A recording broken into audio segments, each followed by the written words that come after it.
يأمركم بالسوء والفحشاء وأن تقولوا على الله ما لا تعلمون إلى آخر الآية।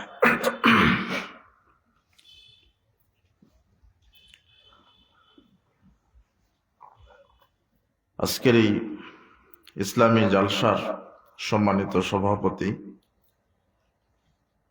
প্রধান অতিথি, বিশেষ অতিথিবৃন্দ, আমার সাথে মঞ্চ উপবিষ্ট ওলামায়ে দ্বীন, মুরব্বী কেরাম,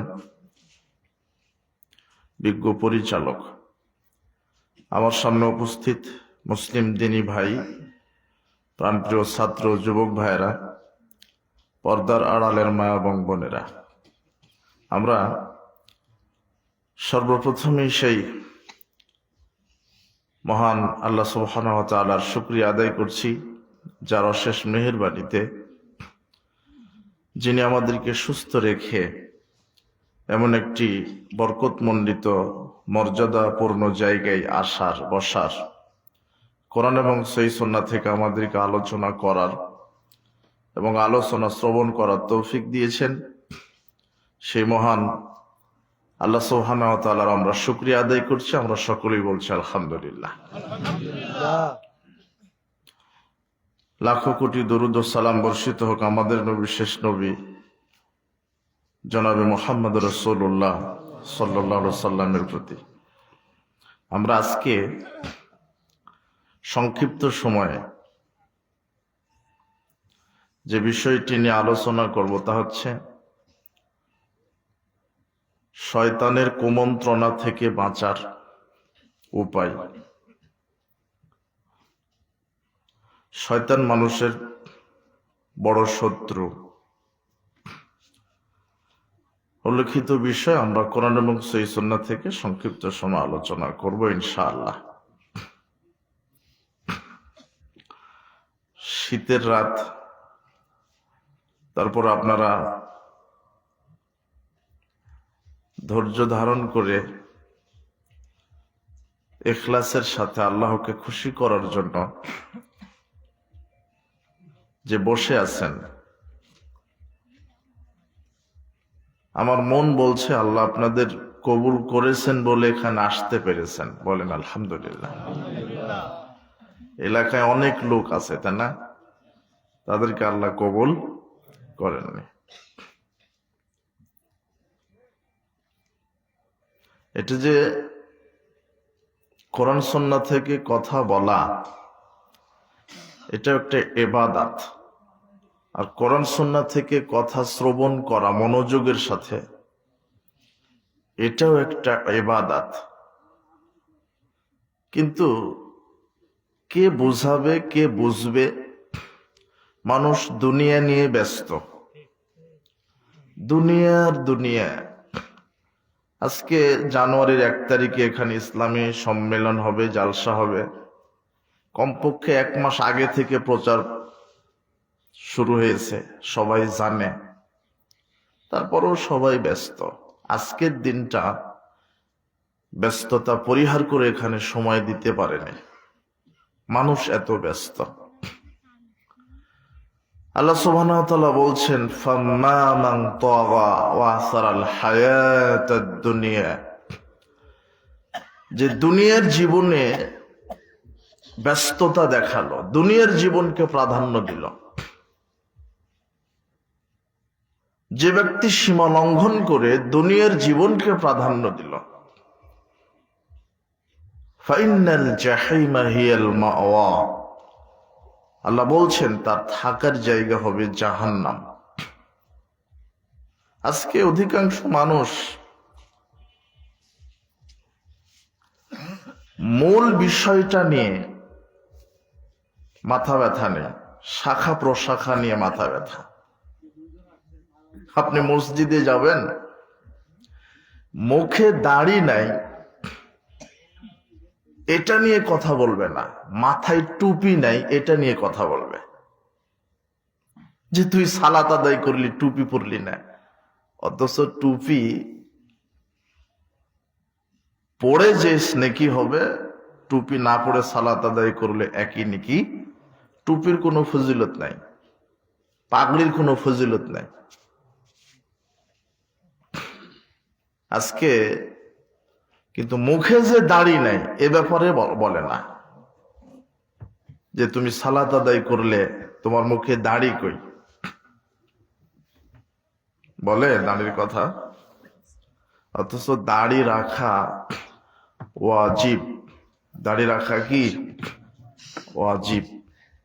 যে দাড়ি কাটে, চাঁচে, ছাটে, সে কবিরা গুনাহগার, বড় পাপী।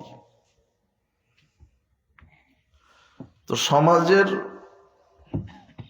রীতিনীতিটা এরকম। 5 ওয়াক্ত ফরজ সালাতের খবর নাই, কিন্তু জানাজায় তাকে যেতেই হবে। বর্তমানে জানাজায় যাওয়ার যে একটা হিড়িক পড়েছে বাংলাদেশে, ওর অজুই জানা নাই, তাও জানাজায় যাবে, অজুই জানে না। আচ্ছা, এত মনে হচ্ছে যে বাংলাদেশে একেবারে রাতারাতি ইসলাম কায়েম হয়ে গেল। এই যে 50-1 কোটি লোক জানাজায় গেল, কিন্তু কয়জন লোক ফরজ সালাত 5 ওয়াক্ত আদায় করে? এত জানাজা, এরা তো স্লোগান দিতে পারত। যেভাবে জানাজায় যাওয়া শুরু করছে, এরা বলতে পারত না যে আমরা সকল বিধান বাতিল করি, ওহির বিধান কায়েম করি, আমরা ইসলাম চাই।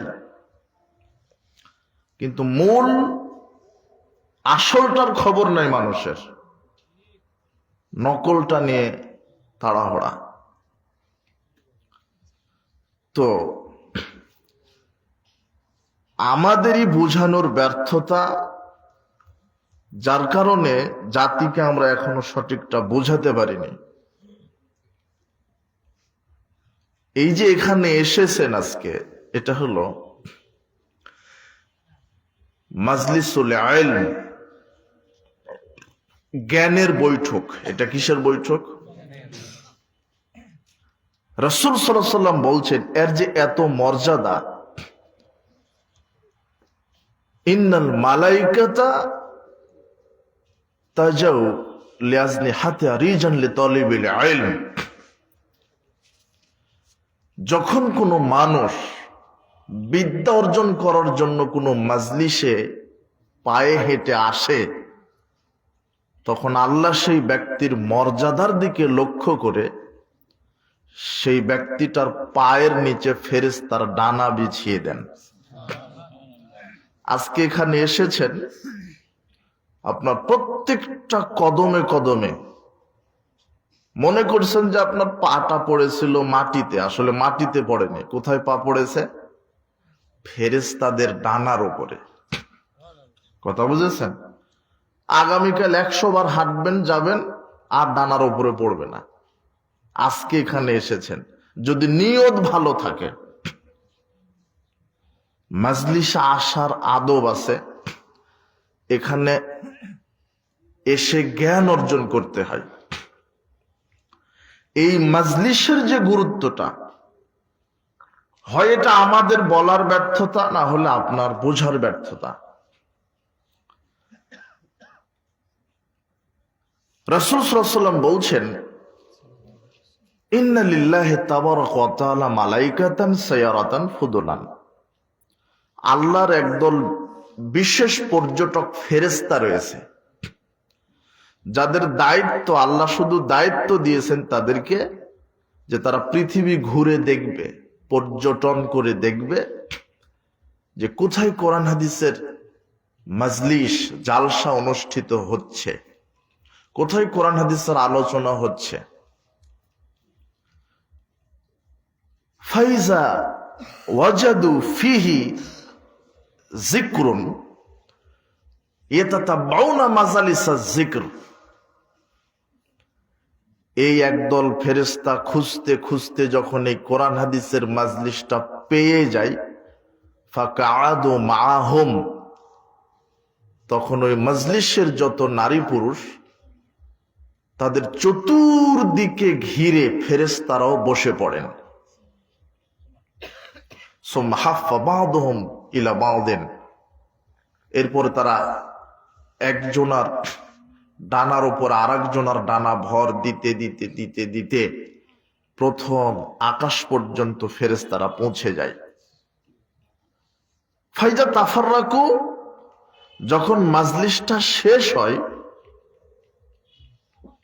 আরাদু সাইদু ইলাস সামায়ে, তখন এই একদল ফেরেশতা আল্লাহর কাছে চলে যান। আল্লাহ ফায়াসআলুহুমুল্লাহু আযজা ওয়া জাল মিন আইনা জিইতুম, আল্লাহ তখন ওই একদল ফেরেশতাকে জিজ্ঞাসা করে, তোমরা কোথায় থেকে আসলে? ওয়া হুয়া আলামু বিহিম, আল্লাহ তাদের চেয়ে ভালো জানেন না যে কোথায় থেকে গেল। এরপরও আল্লাহ জিজ্ঞাসা করেন, এই ফেরেশতা তোমরা কোথায় থেকে আসলে? তখন আল্লাহ বলেন, ফেরেশতা মণ্ডলী বলেন, জিনা মিন ইনদি ইবাদান লাকা ফিল আরদ, আল্লাহ ওই যে রংপুর বদরগঞ্জ এলাকায় একটা জালসা হচ্ছিল, খুঁজতে খুঁজতে সেই জায়গাটা পেয়ে গেছিলাম, ওখানে বসেছি।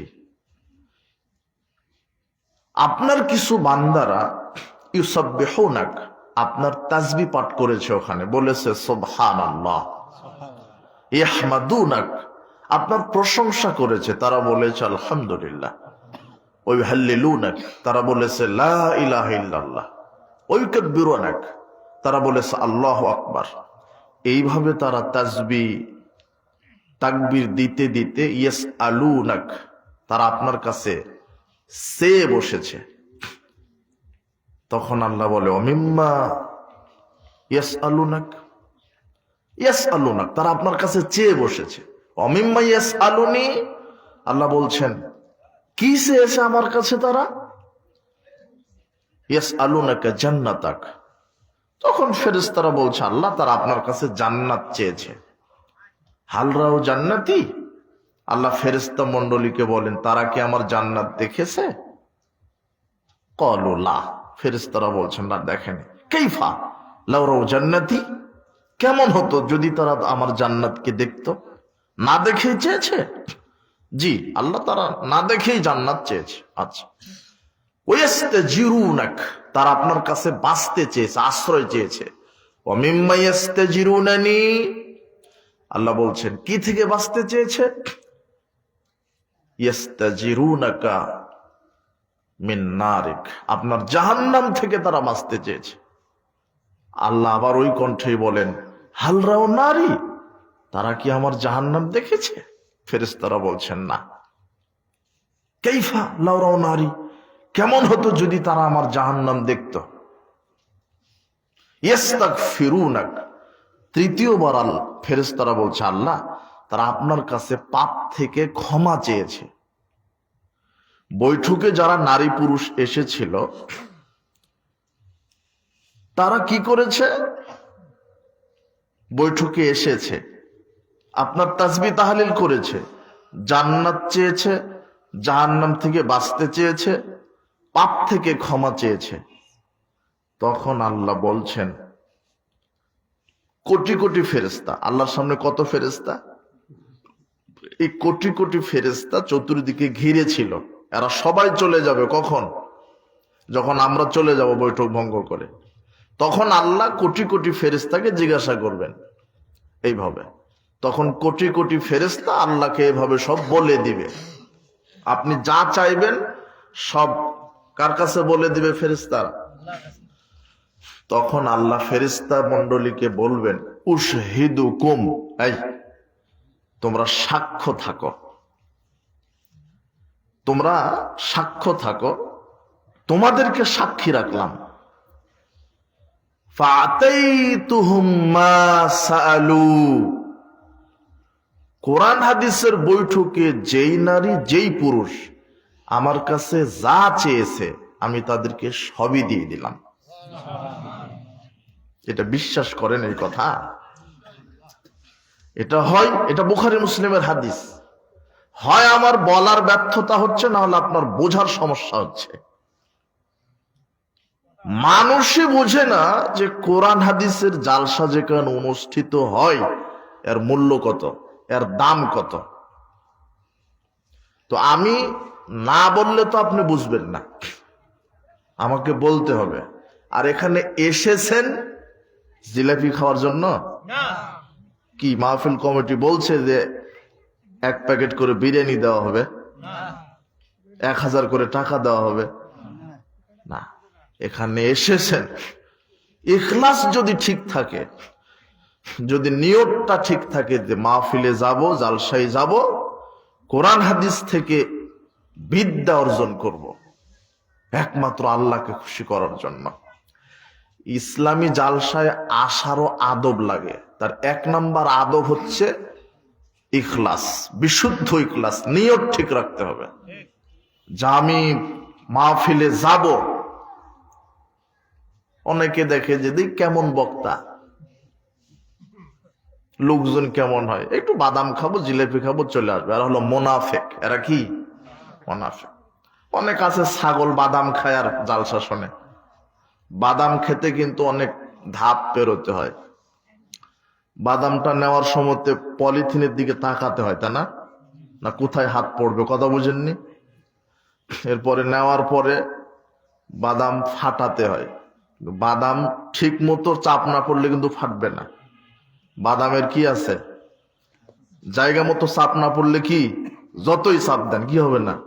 তাহলে ওটা লক্ষ্য করতে হবে। এরপরে বাদামের ওপরে লাল কি আছে, ছাল আছে, ওটা কি করতে হবে, সিলাতে হবে। এরপরে মুখে দিবেন, তাক ঠিক রাখা লাগবে না, নাকের মধ্যে ঢুকে যেতে পারে, তাই না? এরপর একটা সাবান দিতে হবে। এতগুলি সেক্টর কাজ করতে গেলে ওর বক্তৃতার ভিতরে মাথা থাকবে, কথা বুঝেননি?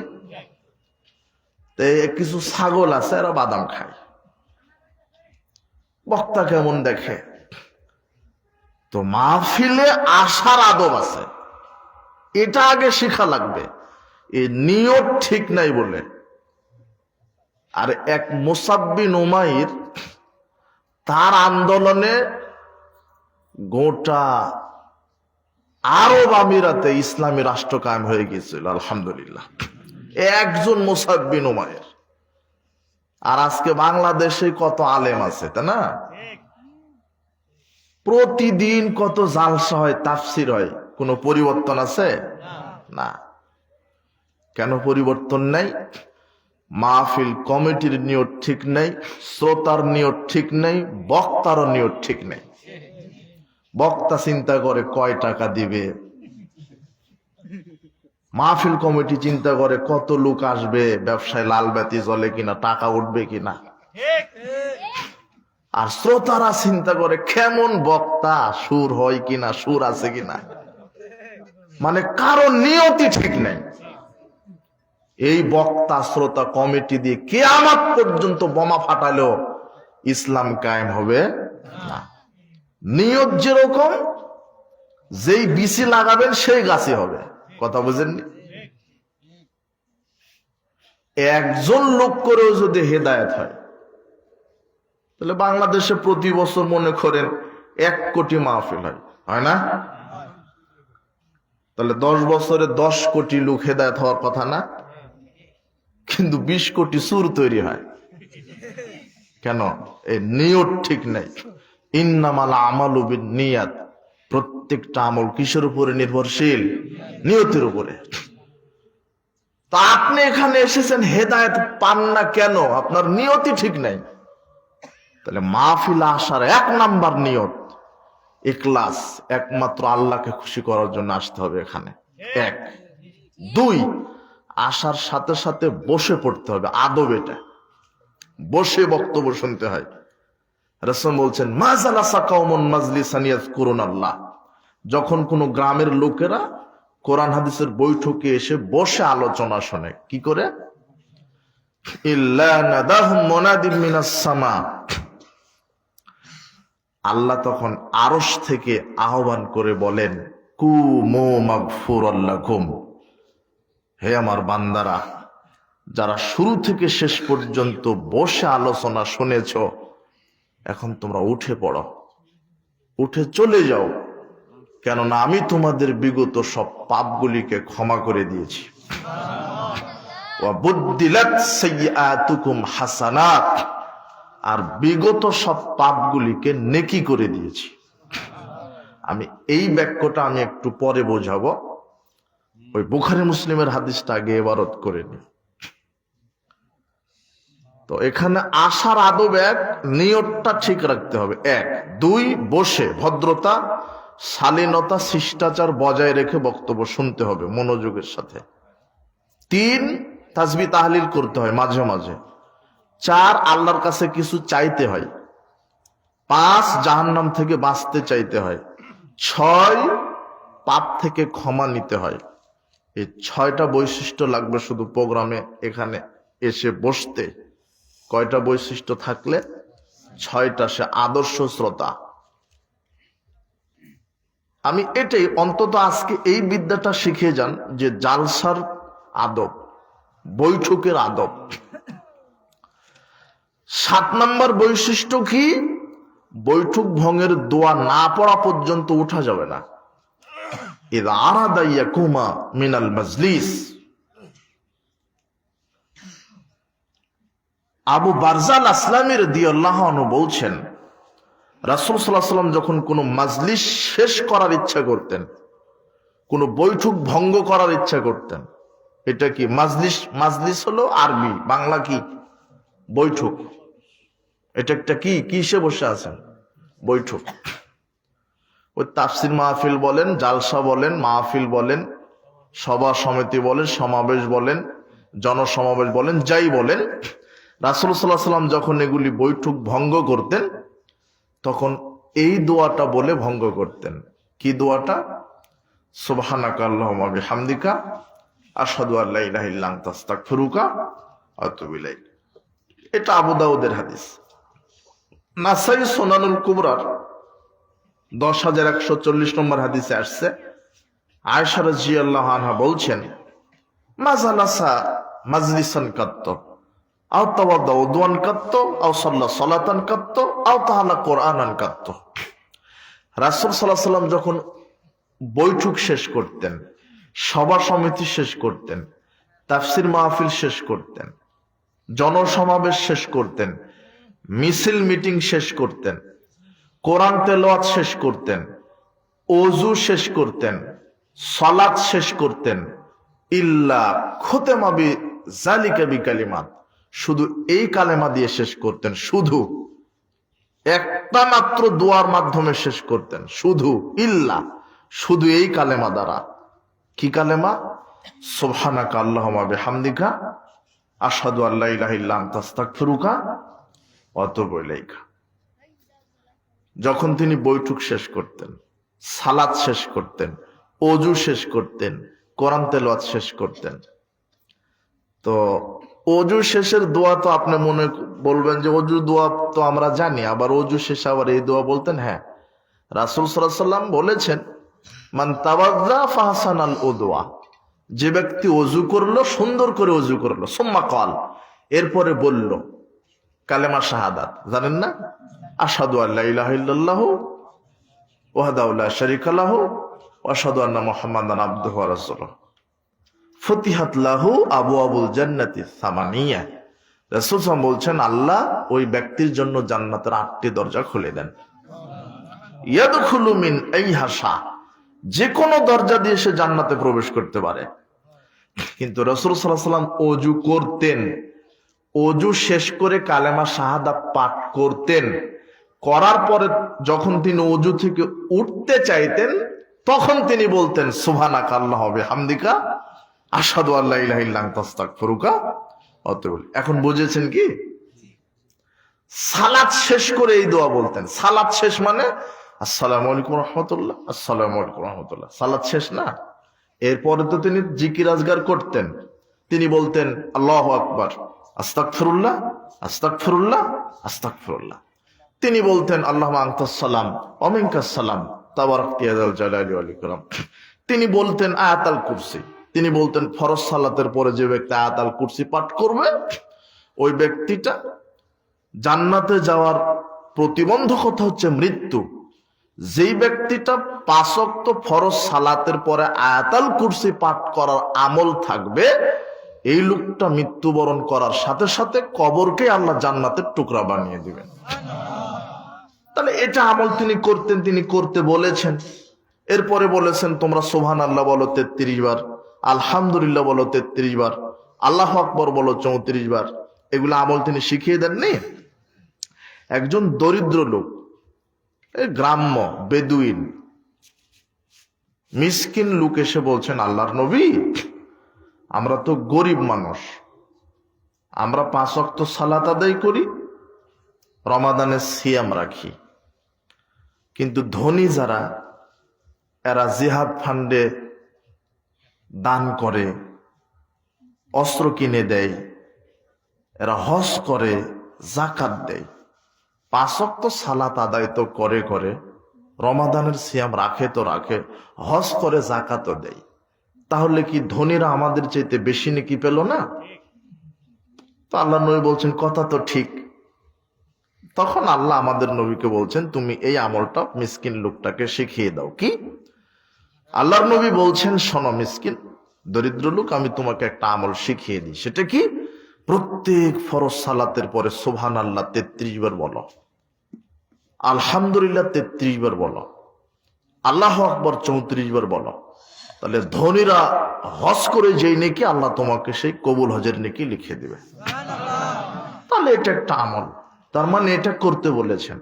তার মানে আয়াতুল কুরসি পড়তে হবে, সুবহানাল্লাহ আলহামদুলিল্লাহ তাসবিহ তাহলিল করতে হবে, প্রত্যেক ফরজ সালাতে পরে ইখলাস ফালাক নাস একবার করে পড়ার কথা রাসূল সাল্লাল্লাহু আলাইহি ওয়াসাল্লাম বলেছেন। মাগরিব এবং ফজরের পরে 3 বার করে পড়বেন। তো এগুলি আমল তিনি করতেন। সব তাসবিহ তাহলিল জিকির আজগার শেষ করে যখন সালাতের বৈঠক থেকে তিনি উঠে এখন বাড়িতে যাবেন, তখন ওঠার পূর্বেই তিনি কোন দোয়া বলতেন? সুবহানাকা আল্লাহুম্মা বিহামদিকা আশহাদু আল্লা ইলাহা ইল্লা আনতা আস্তাগফিরুকা ওয়া আতুবু ইলাইক। এখন বোঝা যাচ্ছে তাই না? যখন কোরআন তেলাওয়াত শেষ করতেন, আয়েশা রাদিয়াল্লাহু আনহা বলছেন, আও তাআলা কোরআনান কাত্ত, যখনই কোরআন তেলাওয়াত শেষ করতেন, যখনই বলতেন, সূরা বাকারা পড়তে লেগেছিল, 20 আয়াত 50 আয়াত 100 আয়াত তেলাওয়াত করে যখন তিনি শেষ করবেন, উঠবেন, অথবা সূরা ইমরান, সূরা কাহাফ, সূরা ফাতির, যে কোনো সূরা বা কোরআন তেলাওয়াত যখনই শেষ করতে চাচ্ছেন, তখনই তিনি বলতেন সুবহানাকা আল্লাহুম্মা বিহামদিকা আশহাদু আল্লা ইলাহা ইল্লা আনতা আস্তাগফিরুকা ওয়া আতুবু ইলাইকা। আর আপনার দেশের হাফেজেরা কি পড়ে? সাদাকাল্লাহুল আযীম, তাই না? কে শিখালো কোন পাগলে? যেটা আরবিতে লিখাই নাই, এই দোয়া লিখাই নাই, দুনিয়াতেই নাই এই দোয়া। বুঝেননি মনে হয় কথা? কোরআন তেলাওয়াত শেষ করে যে সাদাকাল্লাহুল আযীম বলতে হবে, এই কথা দুনিয়াতেই নেই। মানে আরবিতে লিখাই হয়নি এখনো। রাহু ইবলিস শয়তান, ইবলিস শয়তানের বর্ণনা তোমার হুজুর বলছে। নাহলে রংপুরের যে সবচেয়ে বড় আলেম, তাকে আগামীকাল সকালে জিজ্ঞাসা করেন, মৌলানা সাহেব কোরআন তেলাওয়াত শেষে সাদাকাল্লাহুল আযীম বলতে হবে, এটা পৃথিবীর কোন হাদিসের কিতাবে আরবিতে লেখা আছে? হাদিসের কিতাবে থাকতে হবে, সহিহ জয়ীফ না, একটা জাল হাদিস হলেই হবে, শুধু একটু চোখ দিয়ে দেখবো আরবিতে লেখা। কথা বুঝেননি না? নাই। অথচ আল্লাহর নবী এটা বলেছেন, সুবহানাকা আল্লাহুম্মা বিহামদিকা আশহাদু আল্লা ইলাহা ইল্লা আনতা আস্তাগফিরুকা ওয়া আতুবু ইলাইকা। তাহলে এটা হলো বৈঠক ভঙ্গের দোয়া। আল্লাহর নবী বলছেন, এই দোয়া বলে যদি কেউ বৈঠকটা ভঙ্গ করে, তাহলে এই বৈঠকে ইচ্ছাকৃত হোক আর অনিচ্ছাকৃত হোক, যত ভুল ত্রুটি হয়েছে, ক্ষমা না চাইতেই আল্লাহ অটো ক্ষমা করে দেন। আর যত নেকি হয়, সব নেকিকে আল্লাহ মোহরাঙ্কিত করেন। জান্নাতে ঢোকার আগ পর্যন্ত প্রত্যেক নেকিকে আল্লাহ নিজে সংরক্ষণ করে রাখেন, নষ্ট হয় না। তাহলে এই দোয়ার ফজিলত কত! আমরা আজকে ওই দোয়াটা পড়েই আমরা বৈঠক ভঙ্গ করবো ইনশাআল্লাহ। তো যেটা বলছিলাম, আল্লাহ বলছেন উশহিদুকুম, তোমরা সাক্ষ্য থাকো। কাদেরকে বলছেন? আতাইতুম মাসালু, বৈঠকে যারা যা চেয়েছে আমি তাদেরকে সবই দিয়ে দিলাম। ওয়াজারতুহুম মিম্মাস্তাজারু, তারা আমার কাছ থেকে যা থেকে বাঁচতে চেয়েছে আমি তাদেরকে বাঁচিয়ে দিলাম। কোথায় থেকে বাঁচতে চেয়েছিলেন? ওয়াগাফারতুহুম, এটাও সাক্ষ্য থাকো আমি তাদের সবাইকে বিগত সব পাপ ক্ষমা করে দিলাম। তখন ফেরেশতারা বলে, ইয়া রব, ফিহিম ফুলানুন আব্দুন খাত্তা। ওই মাহফিলের পাশ দিয়ে রাস্তা ছিল, একজন বড় পাপী, পাপী, বড় পাপী লোক যাচ্ছিল। ইন্নামা মারাফা জালাসা, সে যাওয়ার সময় দেখলো, দেখি তো এখানে কি হচ্ছে, একটু বসি, মাওলানা সাহেবের দুটা কথা শুনি। এই কোরআন হাদিসের মহব্বতে, আপনার মহব্বতে ওই পাপী লোকটাও বসে পড়েছে। তখন আল্লাহ বলছেন, ওয়ালাহু গাফারতুহুম, তোমরা সাক্ষ্য থাকো কত বড় পাপী, আমি আজকে এটা দেখব না। লাসকা বিহিম জালিসুহুম, এই কোরআন হাদিসের বৈঠক এমন একটা বৈঠক, এই বৈঠকে যেই বসবে সে যত বড়ই পাপী হোক আমি তাকেই ক্ষমা করে দেব। বুখারী মুসলিমের হাদিস। এই বাক্যটা যদি জাতি বুঝতো, জাতি বুঝে না। এখানে যদি হিরো আলমকে আনা হতো তাহলে এখানে জায়গা দিতে পারতেন না আপনি। কোন লুচ্চাকে যদি আনা হতো, একটা বান্দর আসলেই জায়গা দিতে পারতেন না। একটা বান্দর, মানুষের ঈমান কোথায়, কোন পর্যায়ে গেছে। দেখুন, হেডমাস্টার প্রিন্সিপাল আছে নাকি? একটু হাত জাগান তো। হ্যাঁ, কোন কলেজের প্রিন্সিপাল, ডাক্তার, সচিব কেউ আছে? হেডমাস্টার ওরা আর থাকে? ওরা বলছে যে মাস গেলে 50,000 কি আর ঠেকা পড়েছে নাকি, ওখানে বসে থাকবো।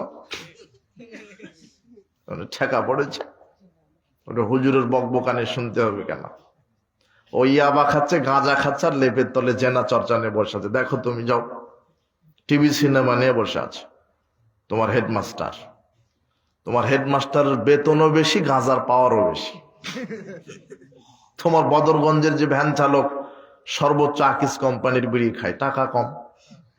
আর যে হেডমাস্টার, ওর বেতন 50,000, ও বলছে আমার আকিস খেলে হবে অন্তত ব্যঞ্জন সুইচ, যেটা কুকুর সিগালে খায় না। তুমি খাও সিগারেট, তোমার বাপ খায় সিগারেট, তোমার হেডমাস্টার খায় সিগারেট, তোমার বোন খায় সিগারেট। যাও তোমরা কুকুরের সাথে দেখা করো, কুকুরের সামনে সিগারেটটা ফেলে দাও, কুকুর পেশাব করে দিতে রাজি আছে, তবু কুকুর মুখে দিতে রাজি নয়, যেটা তোমরা খাও।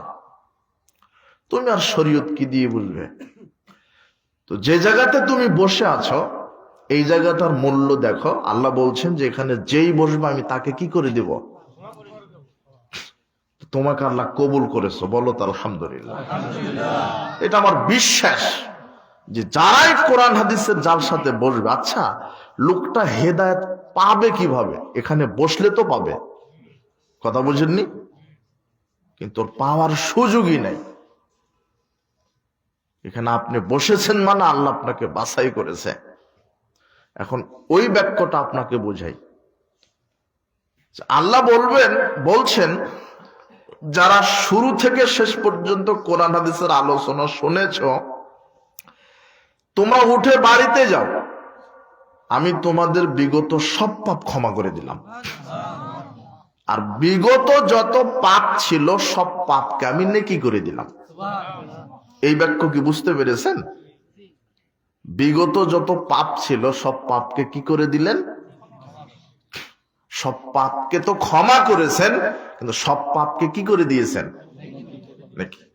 আচ্ছা, রাসূল বলছেন কেউ যদি রমাদানে ঈমান নিয়ে নেকির আশায় 30টা সিয়াম রাখে, তার বিগত সব পাপ ক্ষমা করে দেওয়া হয়।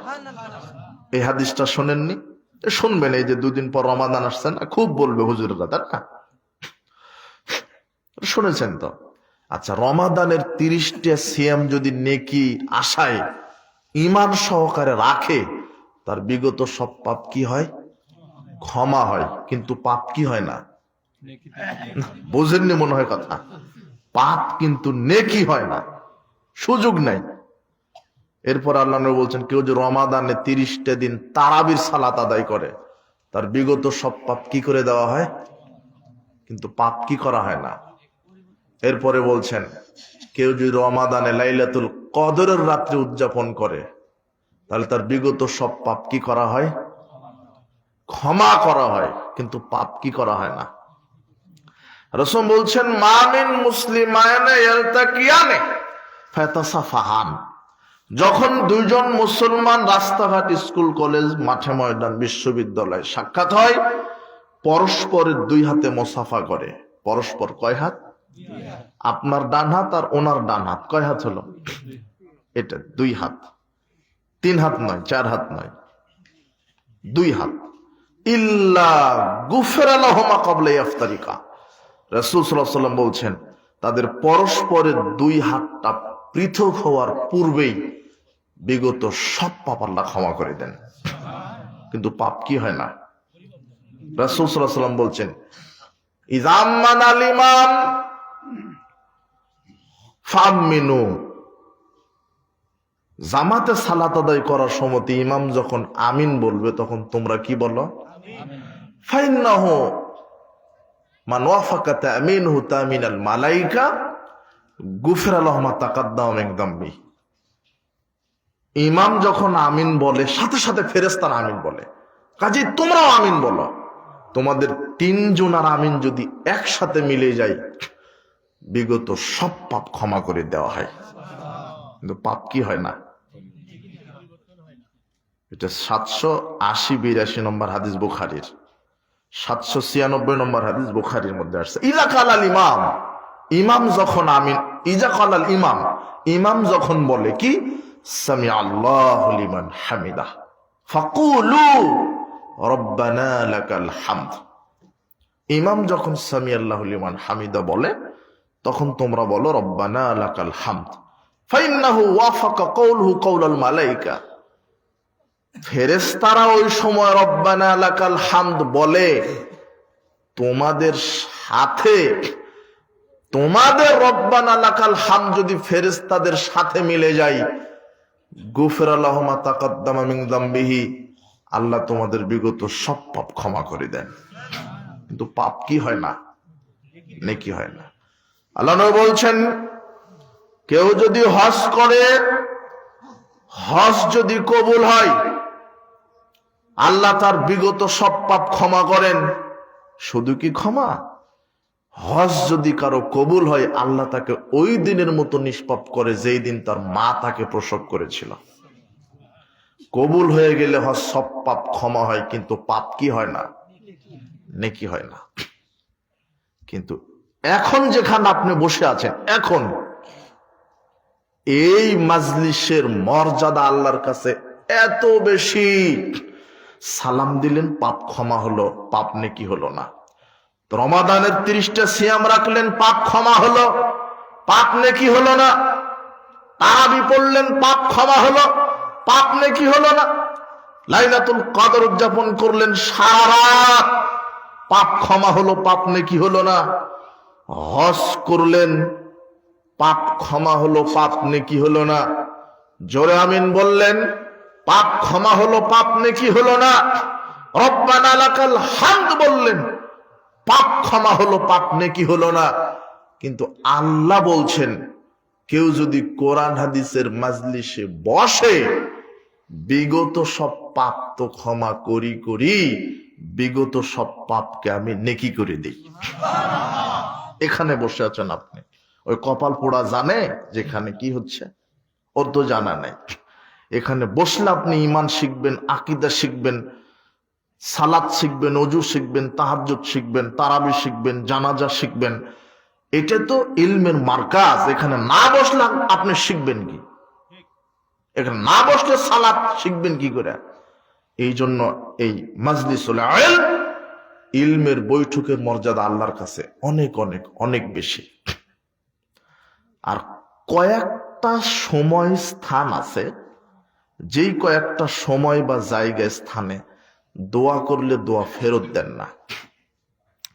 রাসূল সাল্লাল্লাহু আলাইহি ওয়াসাল্লাম বলছেন, যখন কোনো ছাত্র শিক্ষক বিদ্যা অর্জন করার জন্য কোরআন হাদিস খুলে বিদ্যা অর্জন করার জন্য বসে গেছে, একমাত্র শুধু স্পেশাল শুধু তার জন্যই আল্লাহ আকাশের সব দরজা খুলে দেন। শুধু তার জন্য, আর কারোর জন্য না। বলো তো এই যুবক, বলো তো কার জন্য আকাশের দরজা খোলা আছে? যে ব্যক্তি শুধু কোরআন হাদিস বাহির করেছে এলেম অর্জন করবে বলে। রাসূল বলছেন, যখন কোনো কওম কোনো মাজলিসে বসে, এদের মর্যাদার দিকে লক্ষ্য করে আল্লাহ আকাশের সব দরজা খুলে দেন। এখন আপনার সবার জন্য আকাশের দরজা খোলা আছে, রহমতের, বরকতের, ক্ষমার, মাগফিরাতের, রুজির, সব। ক্ষমা নিতে হবে, এখন ক্ষমা চান, ক্ষমা হবে। রুজি দরকার, এখন রুজি চান, রুজি দেওয়া হবে। জান্নাত দরকার, চান। জাহান্নাম থেকে বাঁচা দরকার, চান। এই বিশ্বাস যদি আপনার না থাকে, আপনি মুনাফিক। আপনি আকীদা নিয়ে আল্লাহর কাছে বলেন, আল্লাহ আমাদের পাপগুলিকে ক্ষমা করে দাও। পিতামাতা মারা গেছে, কবরের শাস্তি মাফ করো। পিতামাতা অসুস্থ, আরোগ্যতা দান করো। আমি এত সময় শুধু এই মাজলিসের গুরুত্বটা বোঝালাম। আমি কি বিষয়ে আলোচনা করতে চেয়েছি মনে আছে? শয়তানের কুমন্ত্রণা, তাই না? শয়তানের কুমন্ত্রণা। আল্লাহ বলছেন, লা তাত্তাবিউ খুতুওয়াতিশ শাইতান, তোমরা শয়তানের পদাঙ্ক অনুসরণ করো না। ইন্নাহু লাকুম আদুব্বুম মুবিন, শয়তান তোমাদের প্রকাশ্য শত্রু। শয়তান তোমাদের প্রকাশ্য শত্রু। শরীরে রন্ধ্রে রন্ধ্রে শয়তান আর শয়তান। মানুষকে কিভাবে পাপ কাজে বিরত রাখবে, কিভাবে দুনিয়ামুখী করবে, কিভাবে আল্লাহ, পরকাল, কবর, জান্নাত, জাহান্নাম থেকে, পরকাল থেকে বিমুখ রাখবে, কিভাবে পাপে লিপ্ত রাখবে, এই জন্য শয়তান প্রাণপণে চেষ্টা করছে। রাসূল বলছেন, শয়তানের ক্ষমতা জানেন? ইন্না শাইতান ইয়াজরি ফিল ইনসান মাজরাদ দাম। শয়তান মানুষের শরীর ওইভাবে চলে যেমন রক্ত রগে রগে চলে। কথা বুঝেননি মনে হয়? রাসূল সাল্লাল্লাহু আলাইহি ওয়াসাল্লাম বলছেন, শুধু মানুষের একটা সোয়ালের ভিতরে ৭০টা শয়তান আছে। চোয়াল বোঝেন কি? এটা একটা চোয়ালের ভিতরে কতটা শয়তান? ৭০টা শয়তান আছে একটা চোয়ালের ভিতরে। সব সময় শয়তান আপনাকে পথভ্রষ্টতা করার চেষ্টা করছে। এক লোক আল্লাহর নবীর কাছে এসে বলছেন, আল্লাহর নবী, লোকটা শুধু ঘুমায়, রাতে সালাত আদায় করে না, ৫ ওয়াক্ত সালাত আদায় করে না, শুধু ঘুমায়। সেই সন্ধ্যায় ঘুমিয়েছে, একেবারে সকালে উঠে ফজর নাই, তাহাজ্জুদ নাই, জোহর নাই, আসর নাই, ঘুমায় ঘুমায় আর ঘুমায়। মাগরিব নাই, এশা নাই, ফজর নাই, ঘুমায় আর ঘুমায়। তখন রাসূল সাল্লাল্লাহু আলাইহি ওয়াসাল্লাম বলছেন, শোনো, যারা ফজরের সালাত আদায়, মাগরিব, এশা, ফজর সালাত আদায় করে না, ঘুমায়, শয়তান তাদের দুই গালে পেশাব করে দেয়। কাদের গালে পেশাব করে? তাদের মুখে শয়তান কি করে দেয়? কানে, ভুল হলো, অনুবাদ ভুল হলো, কানে পেশাব করে দেয়। দুই কানে শয়তান কি করে দেয়? কানে পেশাব করে। বের হয় কোন দিক দিয়ে বলেন তো? হ্যাঁ, কে বলেছে? তোমারটা ঠিক আছে, মুখ দিয়ে বের হয়। ঘুগলা বোঝেন? ঘুগলা মানে যে শুয়ে আছেন, এই মুখ দেখি বের হয়ে গেল না? দেখেন, যারা শুধু ঘুমায় আর ঘুমায়, বালিশটা ভিজিয়ে ফেলেছে, মানে পেশাব করেছে কানে, বের হয়েছে কোন দিক দিয়ে? মুখ দিয়ে। বুখারী মুসলিমের হাদিস, ৩২৭০ নম্বর হাদিস, বুখারীর হাদিস। রাসূল বলছেন, যারা ফরজ সালাত আদায় না করে ঘুমায়, তাদের দুই কানে শয়তান কি করে দেয়? পেশাব। আর ফজরের সময়তে শয়তান পিছনে 3টে গিরে দেয়, ঘাড়ের এই পিছনে 3টে গিট দেয়, বাঁধন দেয়, আর বলে, ঘুমাও, রাত অনেক আছে, ঘুমাও, রাত অনেক আছে। ফজরের সময় এরকম হয় না? বোঝেননি মনে হয়?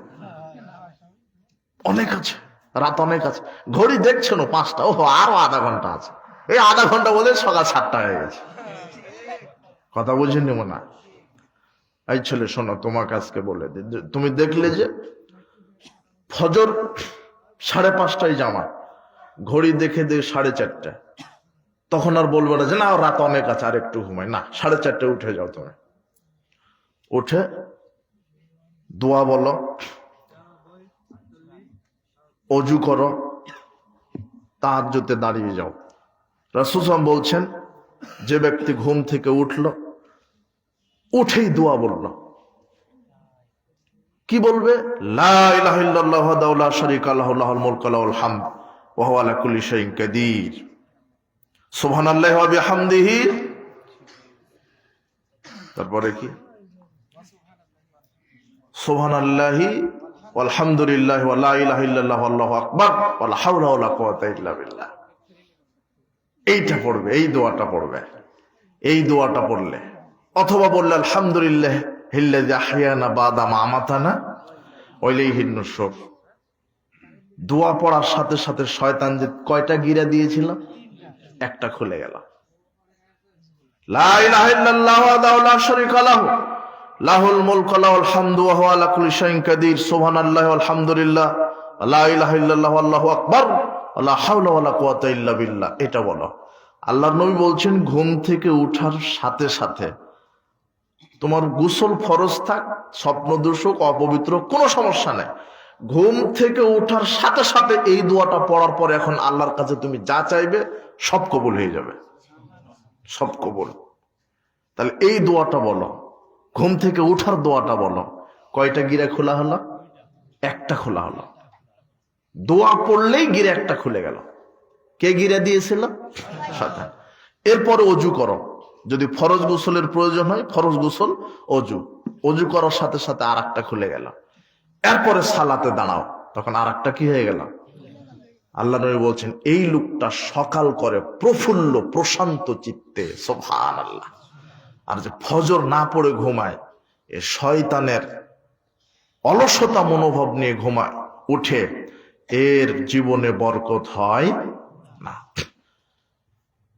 তাহলে যারা সালাত আদায় না করে ঘুমিয়ে থাকে, দুই কানে শয়তান কি করে দেয়?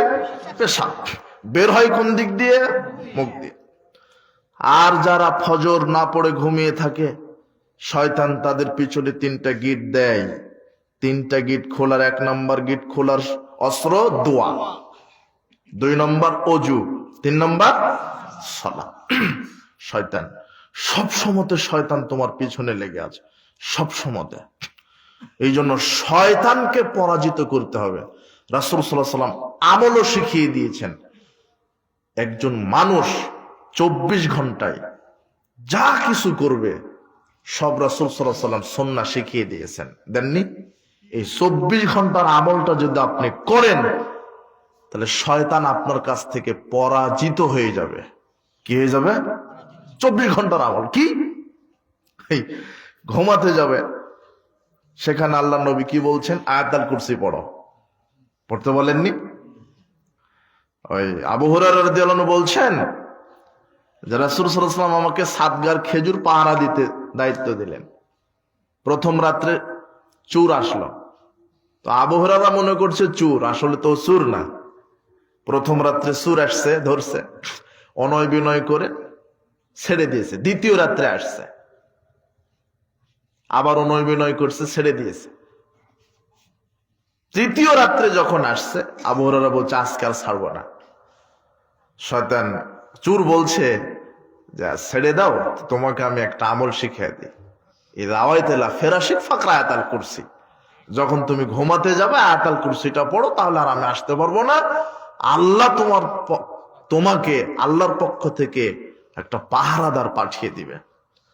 তো সকালবেলা আবু হুরায়রা রাদিয়াল্লাহু আনহু রাসূল সাল্লাল্লাহু আলাইহি ওয়াসাল্লামকে বললেন, আল্লাহ নবী এই ঘটনা। তো বলছে যে ওটা তো শয়তান ছিল, তো ও তো চির মিথ্যা কথা বলে, চির মিথ্যাবাদী। তবে তোমাকে যে কথাটা বলে গেছে, যে হাদিসটা, এটা সত্য। কি? আয়াতুল কুরসি পড়বে। ঘুমানোর পূর্বে কি পড়বে? আয়াতুল কুরসি পড়বে। তাহলে শয়তান আর তোমার কাছে আসতে পারবে না। তাহলে ঘুমানোর সময় আয়াতুল কুরসি। সব সময় দেখেন, সব জায়গাতে আপনি যা কিছু করতে চাচ্ছেন সেখানে শয়তান আছেই। সালাতে দাঁড়িয়েছেন, মনে চিন্তা আসে না? যারা ব্যবসায়িক চাকরিজীবী বা ছাত্র, অন্য কোন সালাতে দাঁড়িয়েছেন, একটা চিন্তা চলে আসে ভিতরে, অন্তরটা স্থির থাকতেই দেয় না। কে দিচ্ছে না? রাসূল বলছে ওটা খিনজাব নামের শয়তান। তাহলে কি করো? বাম দিকে 3 বার থুতু নিক্ষেপ করো, ওখানেও শয়তান। সালাত যে আপনি আদায় করছেন ওখানে বাধা দিচ্ছে কে? শয়তান। সালাতে দাঁড়িয়েছেন, কোরআন তেলাওয়াত করবেন, সেখানে শয়তান। এই জন্য আল্লাহ বলছেন ফাইজা কারাতাল কোরআন ফাস্তাইজ বিল্লাহি মিনাশ শাইতানির রাজিম। আয়াত নাযিল হয়নি? সূরা নাহলের 96 নম্বর আয়াত মনে হয়। আল্লাহ বলছেন যখন তুমি কোরআন তেলাওয়াত করবে তখন বিতাড়িত শয়তান থেকে আমার কাছে আশ্রয় প্রার্থনা করো। কোরআন মাজিদ তেলাওয়াত করবে, সেখানে শয়তান ধোঁকা দিবে আপনাকে। সালাতে শয়তান, ঘুমাতে যাবে সেখানে শয়তান।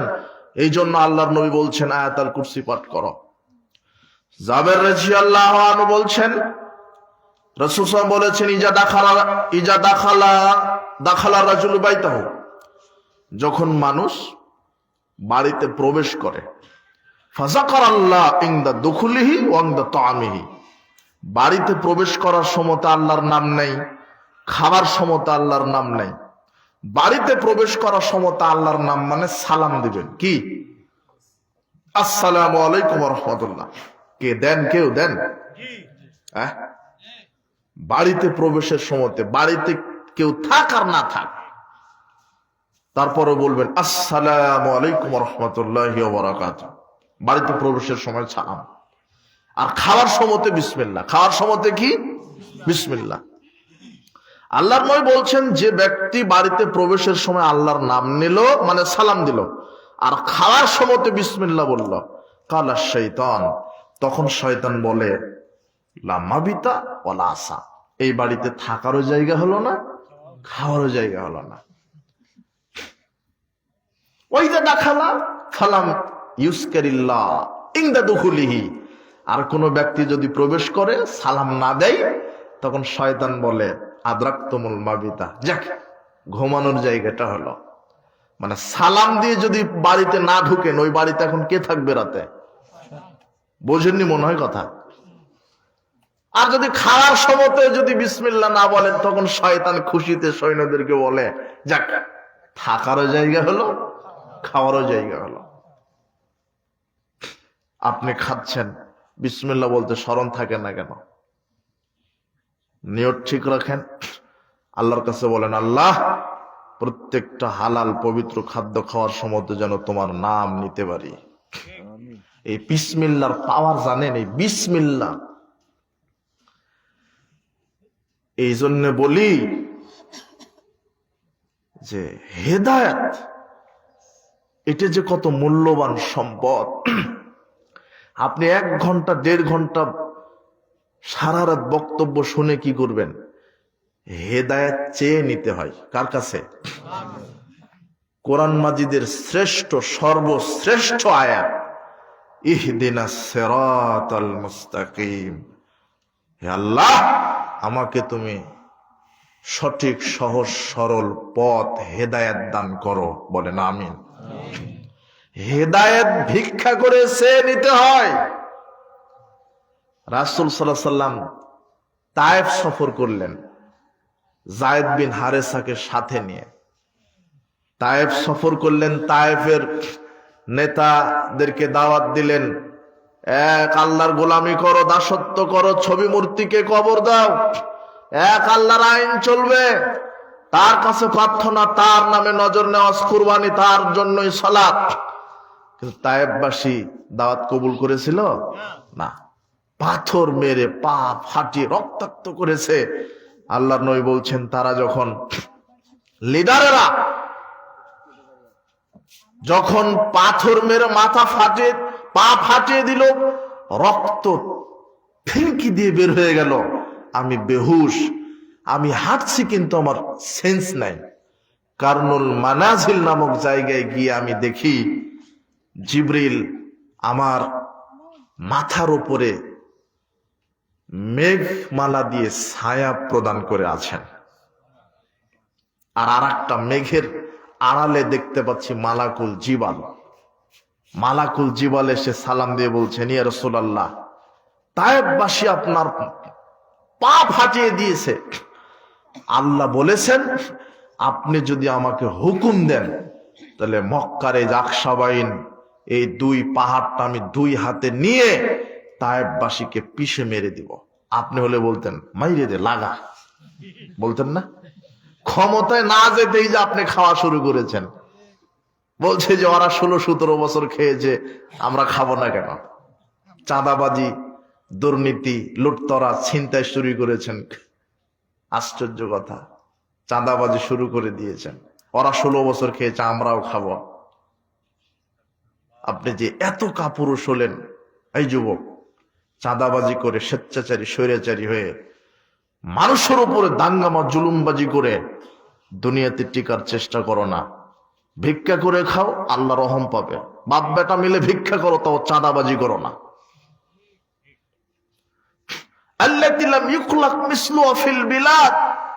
আল্লাহর ভাষা, আল্লাহ বলছেন ফেরাউনের মতো শক্তিশালী শাসক আমি কিয়ামতের পূর্বে আর সৃষ্টি করব না। কার মতো? ফেরাউনের মতো শক্তিশালী স্বৈরাচারী, অত্যাচারী, বদমেজাজি শাসক আর তৈরি হবে না।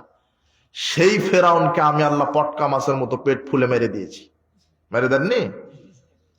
তোমার নেতৃত্ব 45 মিনিট কোনোভাবে সময় পেয়েছিল, তুমি আবার ওই কাতারেই যাচ্ছ কেন? সেই আল্লাহ এখনো আছে। সাবধান, ক্ষমতা জুলুমবাজি করে দেশে চলার চেষ্টা করবেন না। রাজাধিরাজ ক্ষমতাবান সর্বশক্তিমানকে আল্লাহ। সাবধান। কোন কথা বলতে গিয়ে এটা নিয়ে আসলাম? হ্যাঁ, প্রতিশোধ। রাসূল সাল্লাল্লাহু আলাইহি ওয়াসাল্লাম প্রতিশোধ নিতে পারেন যদি শুধু বলতেন যে দুইটা পাহাড় দিয়ে তায়েববাসীকে কি করে দাও, পিষে দাও। কিন্তু আল্লাহর নবী, দয়ার নবী দোয়া করলেন, এই না, বাল আরজু, বরং আমি আশা রাখি, ইখরিজা মিন আসলাবিহিম, আমি আশা রাখি এই তায়েববাসীর বীর্য থেকেই, শুক্রকীট থেকেই এমন বংশ বের হবে, মাইয়াবুদাল্লাহ লা ইশরিকু বিহি শাইআ, একমাত্র তারা কেবল আল্লাহর ইবাদত করবে, আল্লাহর সাথে কাউকে শরীক করবে না। এই দোয়াটা কবুল হয়নি। আজকে গোটা তায়েববাসী কার ইবাদত করে? আল্লাহ। এই জন্য দোয়া, হেদায়েত কার আছে? আমি ওই কথাটা বলতে এখানে নিয়ে আসছি যে বিসমিল্লাহর পাওয়ার। কারণ মানাজিলে এই ঘটনা যখন শেষ, সামনে একটু পা দিতেই একটা আঙ্গুর বাগানে গেলেন রাসূল। আঙ্গুর বাগানে রাসূল সাল্লাল্লাহু আলাইহি ওয়াসাল্লাম যখন গেলেন, বাগানের মালিক, আঙ্গুর বাগানের যিনি কর্মচারী, তার দয়া হলো, কর্মচারী 1 গ্লাস আঙ্গুর ফলের রস রাসূল সাল্লাল্লাহু আলাইহি ওয়াসাল্লামকে দিলেন। রাসূল সাল্লাল্লাহু আলাইহি ওয়াসাল্লাম বিসমিল্লাহ বলে পান করলেন। কি বলে? এই আঙ্গুর বাগানের কর্মচারী বলছে, আপনি বিসমিল্লাহ বললেন, আমাদের এই অঞ্চলে তো কেউ এই কথা বলে পান করে না, বিসমিল্লাহ কি? আল্লাহর নবী বলছেন, বিসমিল্লাহ এটা আল্লাহর বিধান। এই আঙ্গুর, এটা রিজিক, এর মালিক আল্লাহ, তার দেওয়া রিজিক খেতে হবে একমাত্র তার নামে। এটা নবীদের বৈশিষ্ট্য, প্রত্যেক মুসলমানের বৈশিষ্ট্য, আল্লাহর দেওয়া রিজিক তার নামে খেতে হবে। তখন বাগানের কর্মচারীর এই বিসমিল্লাহ শব্দটা এত পছন্দ হলো, এই বিসমিল্লাহর বরকতে বাগানের কর্মচারী সেখানে কালেমা শাহাদাত পাঠ করে মুসলমান হয়ে গেলেন। 1.5 ঘন্টা 5 ঘন্টা বক্তৃতা লাগে না, হেদায়েত চেয়ে নিতে হয়। হেদায়েত যদি থাকে, একটা মিসাল দিলে যথেষ্ট। সারা রাত বক্তৃতা শুনে কি করবেন? তো শয়তানকে পরাজিত করবেন। সব জায়গাতে শয়তান। যখন বাড়িতে ঢুকবেন তখন কি? সালাম। খাওয়ার সময়তে কি? ইন্না শাইতান ইস্তাহিল্লুত তাম আল্লাহ ইসকুরুসমাল্লাহ আলাইহি, শয়তান ওই খাদ্য নিজের জন্য হালাল করে যেই খাদ্যে কি বলা হয় না? বিসমিল্লাহ। আপনি আপনার বাচ্চাকে খাওয়ায় দিচ্ছেন, কি বলে খাওয়াবেন? আপনার স্ত্রী বাচ্চাকে দুধ খাওয়াবে, কি বলে খাওয়াবে? যদি আপনার স্ত্রী আপনার বাচ্চাকে দুধ খাওয়াতে বিসমিল্লাহ না বলে, আপনার বাচ্চার সাথে আপনার স্ত্রীর দুধ কে খাচ্ছে? এটা কি বিশ্বাস করেন? করতে হবে, এটা আল্লাহর নবী বলছে। বিসমিল্লাহ। আর বাম হাতে খাবেন। বাম হাতে খাবেন? বাম হাতে কে খায়? শয়তান। মানে নগদ যদি শয়তানকে দেখতে চান, নগদ একবার হাত পা কান চক্ষু সব ঠিক আছে, তাহলে কাকে দেখতে হবে? যে বাম হাতে খাচ্ছে। কথা বুঝেন নিব না। শয়তান যদি দেখতে চান যে শয়তান কেমন, তাহলে দেখবেন যে কে হাতে খাচ্ছে? বাম হাতে। দেখতে হবে শয়তান। সব জায়গাতে শয়তান আপনাকে পথভ্রষ্ট করার জন্য উৎপাত পেতে আছে, সব জায়গাতে। তো এরপরে কি করবেন? তাহলে মনে থাকবে, বাড়িতে প্রবেশের সময় কি? সালাম, আসসালামু আলাইকুম রহমতুল্লাহ বারাকাত। আর কি? খাওয়ার সময় বিসমিল্লাহ। আর কোন হাতে খাবেন? ডান হাত। বাম হাতে কে খায়? শয়তান। আর রাত্রে খাবার পাত্র ঢেকে রাখবেন, দরজা জানালা বিসমিল্লাহ বলে বন্ধ করবেন, তাহলে আর শয়তান প্রবেশ করবে না। বিশ্বাস করেন, মানুষের রন্ধ্রে রন্ধ্রে শয়তান মানুষকে পথভ্রষ্ট করার জন্য আছে। এরপরে বাড়িতে বেশি বেশি কোরআন মাজিদ তেলাওয়াত করবেন। কি করবেন? শয়তান থেকে বাঁচার অস্ত্র। আল্লাহ নবী বলছেন, ইন্না শাইতান ইয়ানফিরু মিনাল বাইত, নিশ্চয় শয়তান ওই বাড়ি থেকে পলায়ন করে। আল্লাযী তুকরা ফি সূরাতিল বাকারা, যেই ঘরে কোন সূরা তেলাওয়াত করা হয়? বাকারা। যেই বাড়িতে কোরআন মাজিদ তেলাওয়াত করা হয় সেই বাড়িতে শয়তান থাকে, আর যেই বাড়িতে কোরআন তেলাওয়াত করা হয় না সেই বাড়িতে কে থাকে? শয়তান। তাহলে কোরআন তেলাওয়াত করবেন। আজকের ইসলামী সম্মেলনে একটা শিক্ষণীয় জরুরি বিষয়, ওই পরিবার, ওই বাড়ি আদর্শ পরিবার, আদর্শ বাড়ি, যেই বাড়িতে নিয়মিত কি তেলাওয়াত হয়? কোরআন। গান বাজনা বাজে, তাই না? টিভি সিনেমা বাজে, নাটক বাজে, ও আদর্শ না, ওটা হলো জাহান্নামের টুকরা। ওই যে গতকাল 31 নাইট পালন করলে আতশবাজি, পটকাবাজি, কত মানুষের ঘুম হারাম করেছো তুমি, মাটি থরথর করে কাঁপিয়ে দিয়েছো তুমি। তুমি মরে দেখো মাটি তোমাকে কিভাবে কাঁপায়, ভালোভাবে বুঝতে পারবা। 31 নাইট পালন করো, মানে ডিসেম্বরের 31 তারিখ দিবাগত রাত চলে গেলেই 1 তারিখ আসলেই তুমি উল্লাসে মেতে পড়ো। আহা, তুমি 31 নাইট পালন করো, তুমি গান দিয়ে, মাদক দিয়ে, জুয়া দিয়ে, নারী দিয়ে, নর্তকী দিয়ে পালন করো। এটা ইহুদি খ্রিস্টান বিজাতিদের নীতি। আল্লাহ নবী বলছেন, মান তাশাব্বাহা বিকওমিন ফাহুয়া মিনহুম, যে যেই জাতের অনুকরণ করবে সে সেই জাতিতে রূপান্তরিত হবে। তুমি মুসলিম, হ্যাঁ, তুমি বছরকে বিদায় দিতে পারো ওই 31 নাইটের রাত 12টার সময় তুমি অজু করে 2 রাকাত সালাত আদায় করার পরে তুমি এইভাবে তো 31 নাইট পালন করতে পারতে। আল্লাহ, বিগত 2025 সাল না জানি কত জেনে বুঝে পাপ করেছি, তুমি সব পাপগুলি ক্ষমা করে দাও। এভাবে পারতে না তুমি? আগামীর এই নতুন বছরটা তুমি আমাকে কোরআন এবং সহিহ সুন্নাহর উপরে টিকে থাকার তুমি তৌফিক দান করো। এভাবে তো পালন করতে পারতে, সেজদায় শুকরিয়া আদায় করতে পারতে। কিন্তু তুমি কত বড় মুনাফিক, নেমো খারাপ। আল্লাহর দেওয়া রিজিক খাও, আল্লাহর দেওয়া চোখে দেখো, আল্লাহর দেওয়া পা দিয়ে হাঁটো, আল্লাহর দেওয়া হাত দিয়ে ধরো। এই হাত পা চোখ দিয়ে তুমি শয়তানের গোলামি করেছ। আল্লাহ তোমাকে হেদায়েত দান করুন।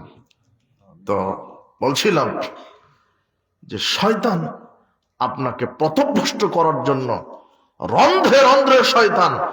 আল্লাহ নবী বলছেন, শয়তান ওইভাবে চলে যেভাবে রক্ত চলে, শরীরে রক্ত যেভাবে চলে শয়তান ওইভাবে চলে। তো শয়তান থেকে বাঁচার কয়েকটা পদ্ধতি: প্রতিদিন কোরআন মাজিদ তেলাওয়াত করবেন বাড়িতে, 1। 2, বেশি বেশি দান সাদাকা করবেন। 3, জিকির আজগার তাসবিহ তাহলিল করবেন। 4,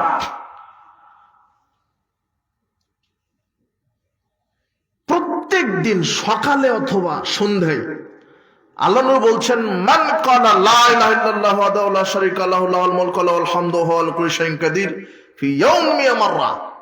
যে ব্যক্তি এটা 100 বার পড়বে দিনে, কতবার?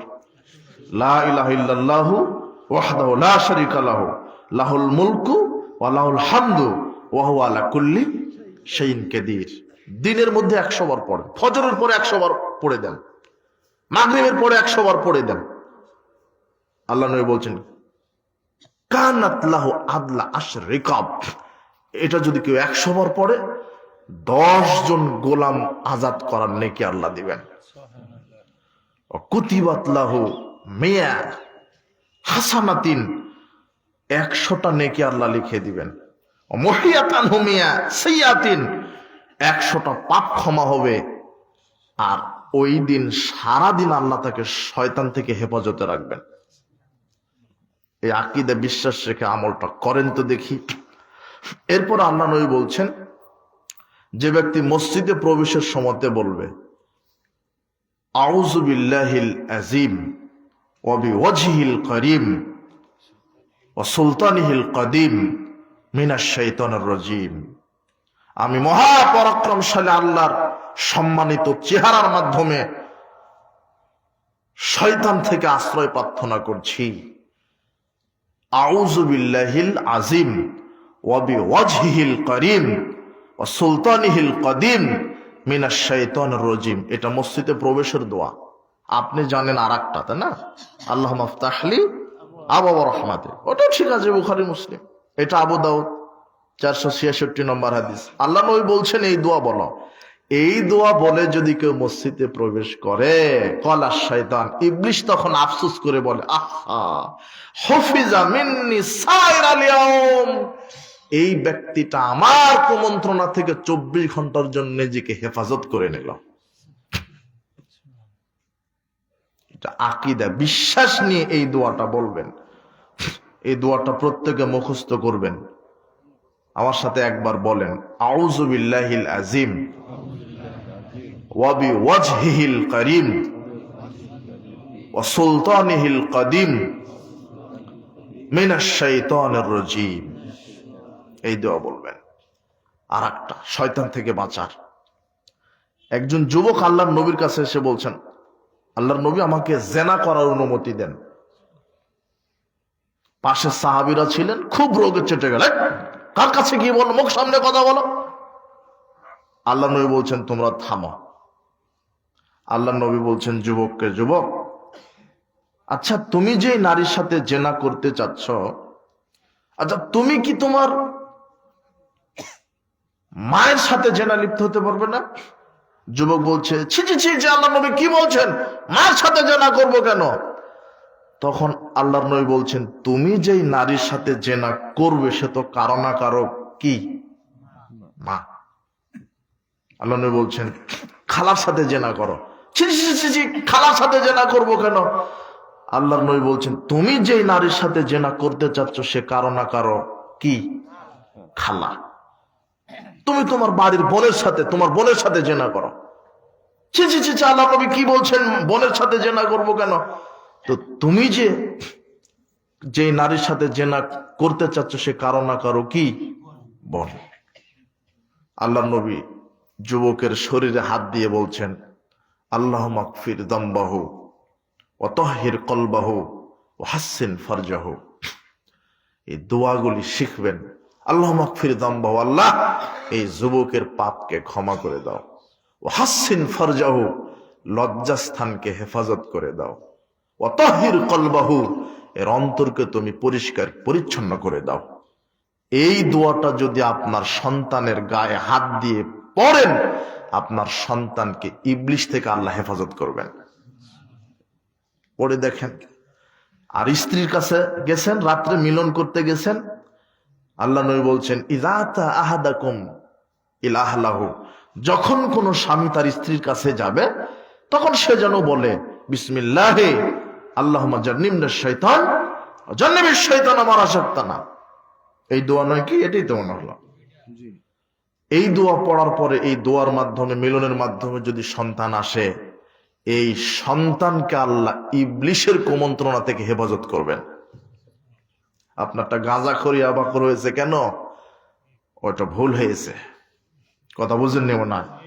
আপনি এত কিছু শিখেছেন, সুবহানাল্লাহ, বিসিএস ক্যাডার, আপনি আইনজীবী, সচিব, 100 টাকা এক মাস পরে 110 টাকা হয়, এটাও জানেন আপনি। 1 বিঘা জমিতে 50 মণ ধান করতে হবে কিভাবে, না জানলেও জেনে নেন আপনি, জানেন না? কিন্তু এই জায়গাতে এসে আপনি শয়তানি করেন, মানে আপনি শয়তান। শয়তান আপনাকে অক্টোপাসের মতো এক বুড়ে বুড়ে বুড়ে চামড়া ঘুষ পড়ে গেছে, ও বলছে হুজুর তায়াম্মুম কিভাবে করতে হয়। মানে যুবক বয়সে লুচ্চামি করতে করতে ক্ষয় করে ফেলেছে, এখন অর্ধেক কবরে গেছে, বলছে তায়াম্মুম। হারামখোর, তুমি এতদিন কি করেছ? তুমি 90 বছর বয়সে এসে বলছো তায়াম্মুম। কথা বুঝেননি না? কথা বুঝেছে? তোমার বয়স তো 20, 25, 30, 40 পার হয়েছিল, তখন তো তুমি ইসলাম জানার কথা ছিল তোমার। যাক, শয়তানের কুমন্ত্রণা থেকে বাঁচতে হবে। আল্লাহ তুমি আমাদেরকে হেফাজত করো শয়তান থেকে। আর কয়েক মিনিট, সেটা হলো কোন কথা বললাম? শয়তানের হেফাজত। ওই যে মসজিদে প্রবেশের দোয়া, কথা বুঝেননি? এটা শিখে নেবেন। আর একটা, পেশাব পায়খানা। অধিকাংশ মানুষ, বিশেষ করে মহিলাদেরকে জিনেরা আসর করে বেশি। আপনি 24 ঘন্টার আমল করবেন, রাসূল সাল্লাল্লাহু আলাইহি ওয়াসাল্লাম যে আমলগুলি শিখিয়ে দিয়েছে, শয়তান আপনাকে স্পর্শ করতে পারবে না ইনশাআল্লাহ। কিভাবে? ঘুমানোর সময়তে কি বলে দেওয়া হলো? আয়াতুল কুরসি। ঘুম থেকে উঠবেন, আলহামদুলিল্লাহিল্লাযী আহইয়ানা বাদা মা আমাতানা ওয়া ইলাইহিন নুশুর। জুতা পায়ে দিবেন, ডান পা আগে দিবেন, বিসমিল্লাহ বলবেন। খোলার সময়তে বাম পা আগে খুলবেন, ডান পা পরে খুলবেন। পোশাক গায়ে দিবেন, ডান হাতলটা আগে ঢুকিয়ে দিবেন, আলহামদুলিল্লাহিল্লাযী কাসানি হাযা ওয়া রাযাকানি মিন গায়রি হাওলিন মিন্নি ওয়ালা কুওয়া, এই দোয়া। তাহলে পোশাক গায়ে দিলেন, জুতা পায়ে দিলেন, ঘুমালেন, খাওয়ার সময়তে ডান হাতে কি বলে খাবেন? বিসমিল্লাহ। বাড়িতে প্রবেশের সময়তে কি? সালাম। খাওয়ার সময়তে কি? বিসমিল্লাহ। এরপরে পেশাব পায়খানা করবেন, সেখানেও কি জানেন? আল্লাহর নবী বলছেন, যখন তোমরা পেশাব পায়খানা প্রবেশ করবে তখন বলো বিসমিল্লাহে আল্লাহুম্মা ইন্নী আউযু বিকা মিনাল খুবুসিল খাবায়েস। আপনি শুধু জানেন আল্লাহুম্মা ইন্নী আউযু বিকা মিনাল খুবুসিল খাবায়েস, বিসমিল্লাহ লাগাতে হবে, এটা জানেন? কে কে জানতেন? হাত তুলবেন তো। বিসমিল্লাহ লাগাতে হবে।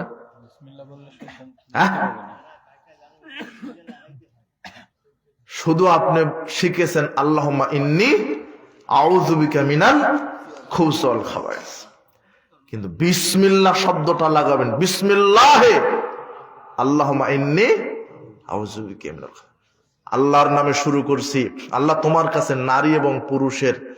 নারী এবং পুরুষ জিনের কুমন্ত্রণা থেকে আশ্রয় চাই, এই দোয়া বললেন আপনি। রাসূল বলছেন জিনদের থাকার জায়গা হলো টয়লেট। কোথায় থাকে? জিন শয়তানের আবাসস্থল, বসত বাড়ি কোনটা? আপনার পাকা টয়লেট হোক আর কাঁচা টয়লেট হোক, টয়লেটে কারা থাকে? এটা আল্লাহর নবী বলছেন, ইনহাজিল হুশুশা, নিশ্চয় জিনদের আবাসস্থল হলো পায়খানা, টয়লেট। কথা বুঝেছেন? এখানে প্রবেশ করতে হবে দোয়া বলে। রাসূল বলছেন শাত্রু মা বাইনাল জিন্ন ওয়ারাতা বানি আদম, জিনের চোখ আর আদম সন্তানের লজ্জাস্থানের পোশাকটা হচ্ছে বিসমিল্লাহ। কি? আল্লাহুম্মা ইন্নী আউযু বিকা মিনাল খুবুসিল খাবায়েস, এই দোয়া পাঠ করে যদি টয়লেটে ঢোকেন, শয়তান আপনার কোনো ক্ষতি করতে পারবে না, কিন্তু লজ্জাস্থান সব দেখে ফেলবে। বুঝেননি মনে হয় কথা? আপনার দেখবা, আপনার স্ত্রীর, আপনার ছেলের, আপনার মেয়ের, আপনার কি একটু গায়রত হয় না যে আপনার স্ত্রীর নগ্নতা দেখছে একজন শয়তান? কথা বুঝেননি মনে হয়? এত কিছু শিখলেন, এই পেশাব পায়খানা শিখেনি মানুষ। অজু গোসলই শিখিনি। তাই তো আমি একটা কথা দুঃখ করে বলি, তুমি এমন নেতার পিছনে ছোট যুবক যে অজুই জানে না, যে পেশাব পায়খানায় শিখেনি, যে গরু ছাগলের মতো পেশাব পায়খানা, ও পেশাব পায়খানা করতে জানে না। তুমি এই নেতার পিছনে ছোট, জাতিকে এখনো পেশাব পায়খানা শিখাতে হচ্ছে। আর তোমার মুফাসসির, আশ্চর্য কথা শোনো, তাহলে বিসমিল্লাহ বলার সাথে সাথে আল্লাহ শয়তানকে অন্ধ করে দেন। সুবহানাল্লাহ। অন্ধ মানে একেবারে অন্ধ নয়, শয়তানের চোখের সামনে আল্লাহ কি দিয়ে দেন? পর্দা দিয়ে দেন। শয়তান ক্ষতিও করতে পারে না, লজ্জাস্থান দেখতেও পারে না।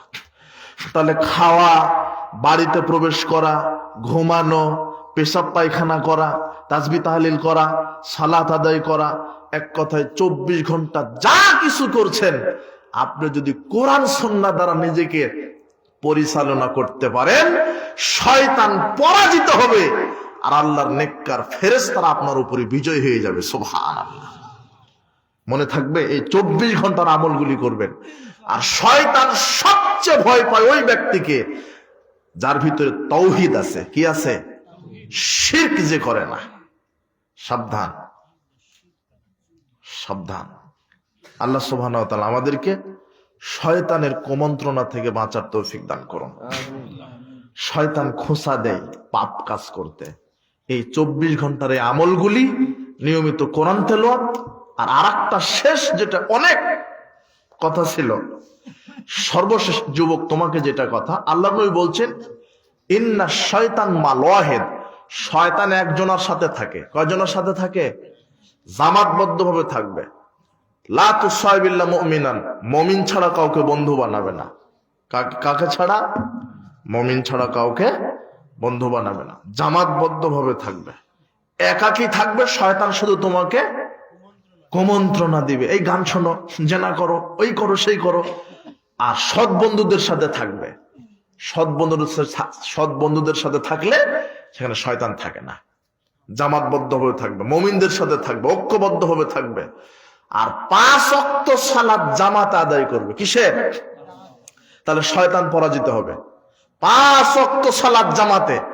রাসূল বলছেন, কেউ যদি 40 দিন জামাতে সালাত আদায় করে একমাত্র আল্লাহকে খুশি করার জন্য, আল্লাহ তাকে জাহান্নামের আগুন থেকে বাঁচাবে, মুনাফিকি থেকে বাঁচিয়ে দেবে। শয়তানকে পরাজিত করার প্রধান অস্ত্র হচ্ছে 5 ওয়াক্ত সালাত। মনে থাকবে। আর এই বাড়িতে প্রবেশের সময়তে কি দিবে? সালাত। খাওয়ার সময়তে বিসমিল্লাহ, ডান হাতে খাবে। সব সময়তে আল্লাহর বিধান। আজকে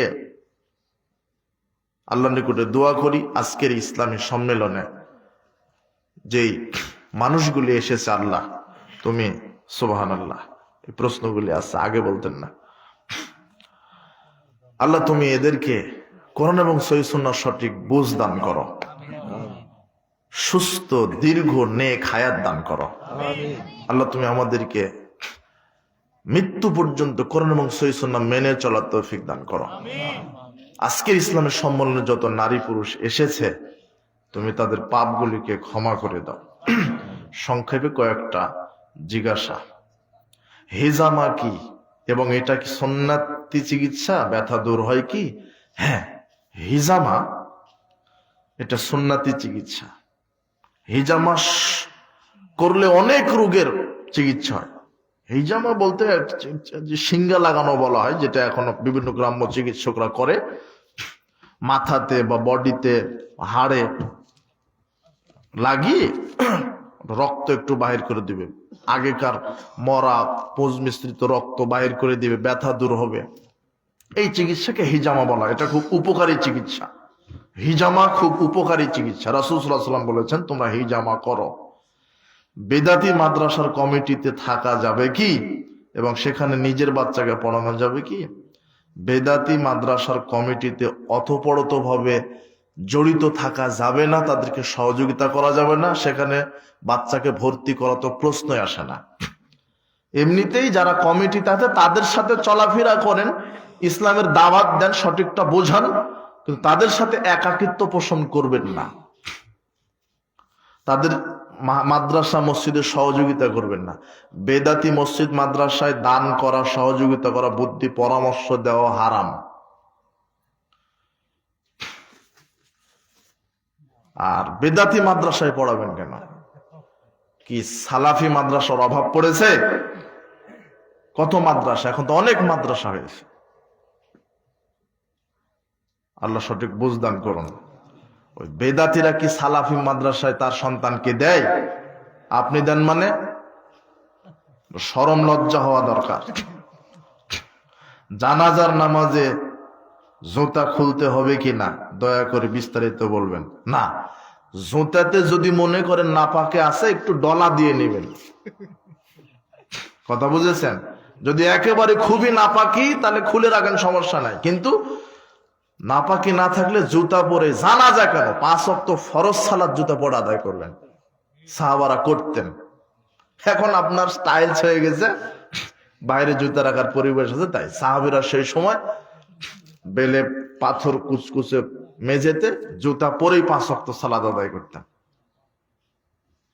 জুতা পরে জানাজার সালাত হবে। এখন পর্যন্ত ওসমান হাদি হত্যার বিচার হলো না, এ সম্পর্কে যদি কিছু বলতেন। তুমি আমাকে বিচার করতে বলছো নাকি? আল্লাহর কাছে বিচার তো চূড়ান্ত বিচার তো করবেন, এই জন্য তো বিচারের মাঠ পরকাল। আমরা আল্লাহর কাছে দোয়া করি, আল্লাহ উসমান হাদি কেন, উসমান হাদির মতো শত শত হাদি আছে যাদেরকে অন্যায় ভাবে হত্যা করা হয়েছে, মায়ের বুক বোনের বুক খালি করা হয়েছে, স্ত্রীকে বিধবা করা হয়েছে। আল্লাহ তুমি এদের সঠিক হত্যার বিচার তুমি বাংলাদেশে বাস্তবায়ন করার তুমি তৌফিক দান করো, আমরা দোয়া করি। বেগম খালেদা জিয়ার জানাজায় সব এই মুফতি আব্দুল মালিক সূরা ফাতিহা পড়েনি। সূরা ফাতিহা জোরে না আসতে পড়তে হবে। তো তুমি বলো গিয়ে যে কেন পড়লেন না। শোনাই যুবক, শোনাও। তোমার মুফতি বলছে যে রাফালাইদাইন করার হাদিস আছে আমরা বিশ্বাস করি, আমিন বলার হাদিস আছে আমরা বিশ্বাস করি, পায়ের সাথে পা মিলানোর হাদিস আছে বিশ্বাস করি, কিন্তু আমাদের মাঝহাবে নাই তাই আমরা মানবো না। হলো অরিজিনাল বলদ। তো মাঝহাবে না থাকলে যদি তোমার আমল করা না চলে, হাদিসে আছে মাঝহাবে নাই তাই যদি তুমি আমল না করো, এমন মাযহাব মাটির উপরে থাকার চাইতে মাটির নিচে যাওয়া ভালো। আল্লাহর নবী বলেছেন লা সালাতা লিমান লাম ইয়াকরা বিফাতিহাতিল কিতাব, সালাত হয় না সূরা ফাতিহা ছাড়া। সর্বশ্রেষ্ঠ মানুষ, মহামানব, সর্বশ্রেষ্ঠ নবী ও রাসূল, আকাশের নিচে জমিনের উপরে সর্বশ্রেষ্ঠ নবী ও রাসূল, মহামানব, তিনি বলে দিয়েছেন সূরা ফাতিহা ছাড়া সালাত হবে না। জানাজা হোক, তাহাজ্জুদ হোক, তারাবি হোক, ঈদান হোক, ফরজ হোক, সুন্নাত হোক, নফল হোক, বিতর হোক, যার নাম সালাত, সেখানেই সূরা ফাতিহা পড়তে হবে। আপনি কিভাবে অন্ধ যুক্তি দিচ্ছেন যে ফাতিহা লাগবে না? আপনি কি নবী হয়েছেন? আল্লাহ আপনাকে সঠিক শরীয়ত বোঝার তৌফিক দান করুন। সাবধান। কি করলেন মুফতি দাওরা ফারেগ হয়ে, এখনো সূরা ফাতিহা লাগবে কি লাগবে না, জোরে আমিন না ধীরে আমিন, এই না সেই মাসালা এখনো শুদ্ধভাবে জাতিকে দিতে পারলেন না। কি করলেন মুফতি হয়ে আপনি? কোরআন এবং সহিহ হাদিস যদি সঠিক বুঝেন, একটা ভ্যান চালকের দাম আছে আল্লাহর কাছে, যদি কোরআন সুন্নাহ রাসূলের আকীদা মানহাজ বুঝে, তার দাম আল্লাহর কাছে আছে। কিন্তু তোমার মতো কানা, অন্ধ, প্রতিবন্ধী মুফতি, হাদিস রাসূলের সুন্নাহ থাকার পরও তুমি ব্যঙ্গ করো, আপনি ব্যঙ্গ করেন। আপনার মতো মুফতি থাকার চাইতে না থাকা ভালো। বলতে পারেন না? আল্লাহর নবী যেখানে বলেছেন সূরা ফাতিহা ছাড়া সালাত হয় না, কত যুক্তি দিছে রে ভাই। ইবলিশ ফেল। ইবলিশকে বললো সেজদা কর, বলছে যে আমি আগুনের তৈরি ও মাটির তৈরি। আল্লাহ নবী বলছেন সূরা ফাতিহা ছাড়া সালাত হবে না, ও বলছে যে এটা শুধু একাকির ক্ষেত্রে জামাতে পড়লে শুধু ওই ব্রাহ্মণ পড়লে হবে? কি যুক্তি রে ভাই! ইবলিশ বলছে যে হ্যাঁ, আমার থাকার দরকার নেই এখানে। বলছে যে এটা ফিকি মাসালা। এত হাজার হাজার আলেম, মুফতি, দাওরা কামেল থাকতে এই ফিকি মাসালার সমাধান দিতে পারলেন না। আপনার কি ফিকি? আপনি মুফতি হলেন? আপনি আলেমকে দিয়ে জাহান্নাম উদ্বোধন হবে। ওগুলো ফিকি মাসালা, ইখতিলাফ কবর দাও। আল্লাহ বলছেন ফাইন তানাজাতুম ফি শাই, যখন কোন ব্যাপারে মতবিরোধ পাবে ফারুদ্দুহু ইলাল্লাহি ওয়া রাসূল, আল্লাহ এবং তোর রাসূলের দিকে যাও। সূরা জানাজায় সূরা ফাতিহা পড়বো কি পড়বো না? ঈদের সালাত 12 তাকবীর না 6 তাকবীর? জোরে আমিন না ধীরে আমিন? পায়ের সাথে পা মিলাবো না মিলাবো না? তাক রাফাল আযান করবো কি করবো না? ইখতিলাফ কুরআন সুন্নাতে আসো, রাসূলের সুন্নাহ অনুযায়ী সব সমাধান হয়ে যাবে ইনশাআল্লাহ। কিসের আপনার ইখতিলাফি মাসালা বলে, ফিকি মাসালা বলে সমাজ আপনি ফিতনা বাঁধাচ্ছেন? ডাইরেক্ট রাসূল সাল্লাল্লাহু আলাইহি ওয়াসাল্লাম বলে দিয়েছেন সূরা ফাতিহা ছাড়া সালাত হবে না। আপনি চিকিৎসা করতে কে বলেছে? ট্রেনের চাকা, এরোপ্লেনের বগি আর ট্রাক্টরের ফাল নিয়ে আলাদা একটা শরীয়ত তৈরি করে ফেলেছে এরা। আল্লাহ এদেরকে হেদায়েত দান করুন। ধীরে জোরে উভয়টা পড়তে পারবেন। জানাজার সালাতে জোরে কেরাত পড়তে পারবেন, ধীরে। সূরা ফাতিহা না পড়লে জানাজার সালাত হবে কি? হবে না। আমাদের আলেমগণ দিন রাত মঞ্চে বসে ইসলামের দাওয়াত দিচ্ছে, ও একজন আর একজনের বদনাম করছে। এটা কি দিন প্রচার? রাসূলের দিন প্রচারের পদ্ধতি রূপ ছিল, বিস্তারিত বলবেন।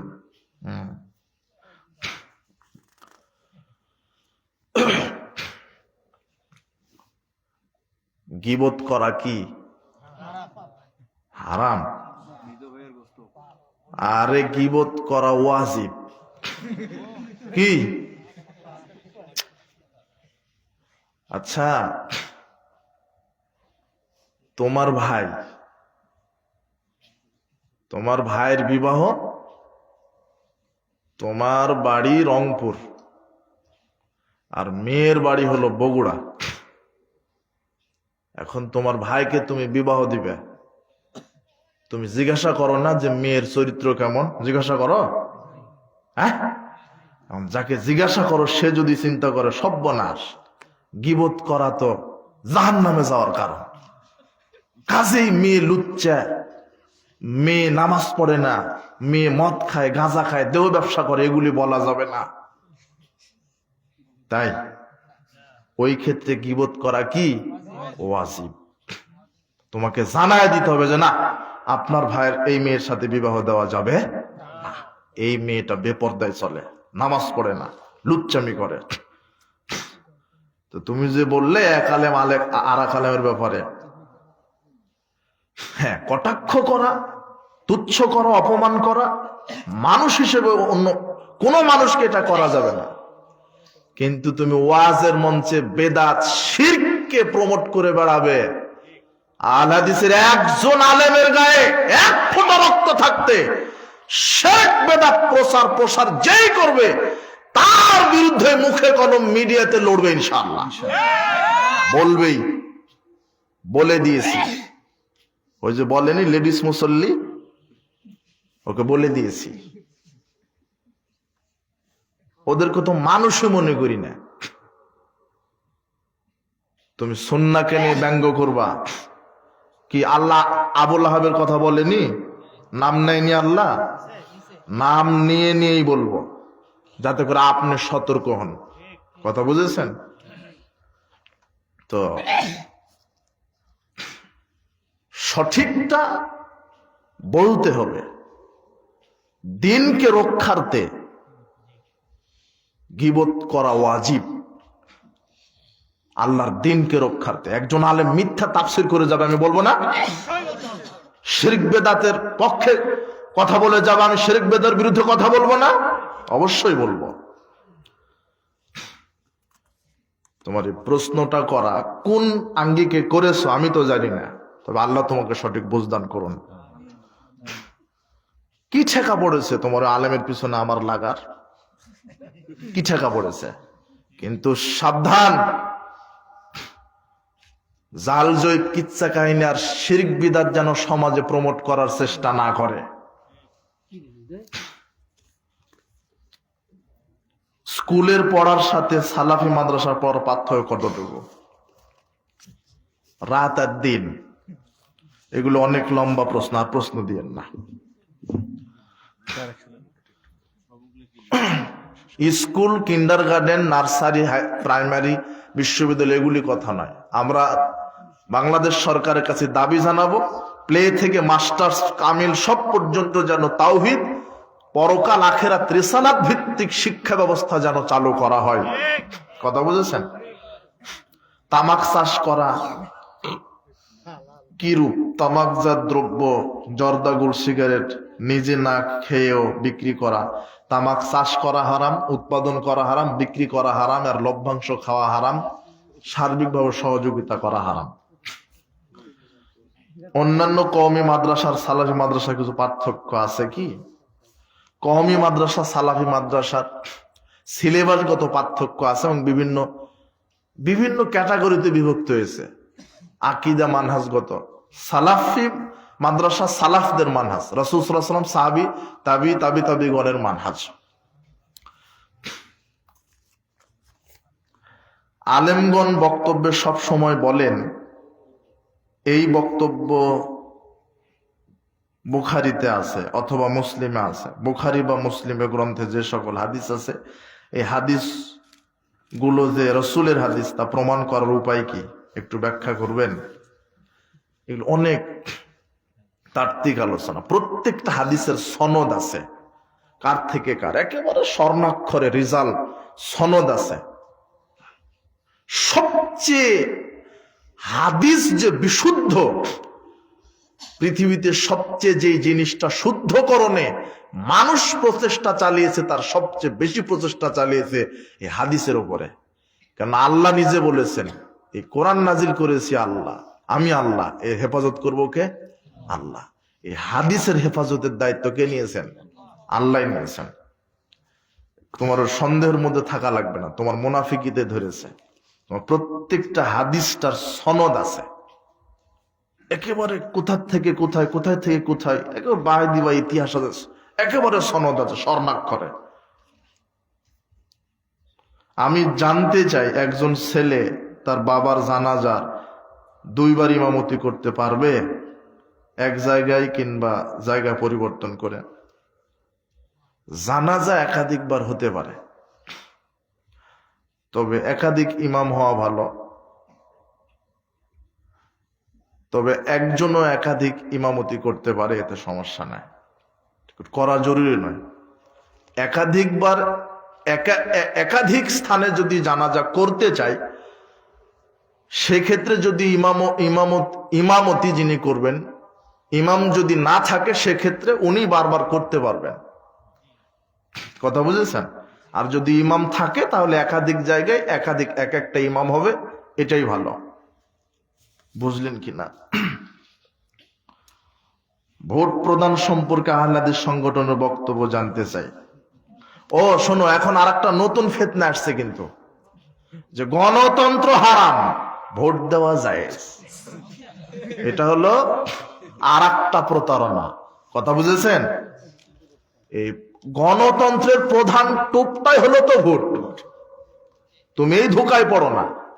প্রচলিত এই ভোট পদ্ধতি, এটা একটা জাহেলিয়াত। সাবধান, এই ফাঁদে পা দিও না। ইসলাম নবীদের তরিকাতেই কায়েম হবে ইনশাল্লাহ। ইসলামের তরিকাতেই কায়েম হবে। তোমার মতো টুটকা ফুটকা পচা মতবাদে ইসলাম মোকাপেক্ষী নয়। ইসলাম আল্লাহ প্রদত্ত, তুমি মনে রাখো। হাদিসে আছে, তোমরা কবর জিয়ারত করো, কবর জিয়ারত করলে মরণের কথা স্মরণ হয়। আমরা যে কবরবাসীদের সালাম দেই, কিন্তু কোরআনে আল্লাহ তাআলা বলেছেন তোমরা মৃতদের শোনাতে পারবে না। এটা কোরআনের বিপরীত আমল হলো। তুমি বুঝেছো তো উল্টা।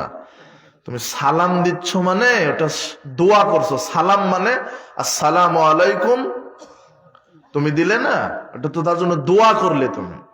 এর অর্থ কি আল্লাহ তোমার উপরে শান্তি বর্ষিত করুন।